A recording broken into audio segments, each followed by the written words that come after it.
Girls and boys be careful. మీకు గనక matches చూస్తున్నట్టయితే షాదీలో అండ్ మ్యాట్రిమోనీలో.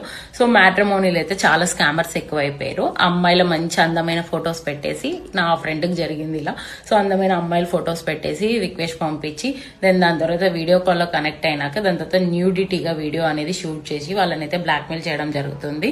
ఇప్పుడు మ్యాచెస్ చూస్తున్న టైంలో ఇదంతా మిస్కమ్యూనికేషన్ అయ్యి ఇదంతా ఇష్యూస్ పెట్టుకోవడం ఎందుకని చెప్పేసి వాళ్ళు డిమాండ్ చేసిన అమౌంట్ కూడా వీళ్ళు ఇవ్వడం జరిగింది. సో గర్ల్స్ కి కూడా ఇలా స్కామర్స్ వీడియో కాల్ అందమైన అబ్బాయిల ఫొటోస్ పెట్టి వాళ్ళ బయోడేటా అంతా కరెక్ట్ అంతా మొత్తం అంతా కరెక్ట్ గా అనిపిస్తుంది చూడడానికి. సో మీరు డైరెక్ట్ ఎవరికి వీడియో కాల్స్ చేయగానే లిఫ్ట్ చేయకనండి. 1-2 సార్లు వాళ్ళు కనుక్కొని వాళ్ళ ఫ్యామిలీ ఏంటి వాళ్ళ పేరెంట్స్ తో మాట్లాడాక దెన్ సెకండ్ స్టెప్ మీరు వీడియో కాల్ తీసుకోవడం బెటర్. అది కూడా మీరు కెమెరా అనేది ఆఫ్ చేసి చూసి దెన్ అప్పుడు ఒక 2-3 సెకండ్స్ అదే పర్సన్ కాదా అనేది గమనించి అప్పుడు మీరు వీడియో కాల్ చేయండి. సో ఈ బాగా స్కామర్స్ అయితే చాలా ఎక్కువైపోయారు.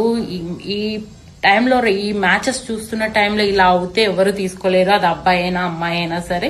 So be careful. మీ ఫ్రెండ్స్ ఎవరికైనా మ్యాచెస్ చూస్తున్నట్టయితే ఈ మ్యాట్రిమోనీ ప్రొఫైల్స్ లలో పెట్టుకొని వాళ్ళకైతే ఈ వీడియో షేర్ చేయండి. వాళ్ళు కూడా కేర్ఫుల్ ఉంటారు.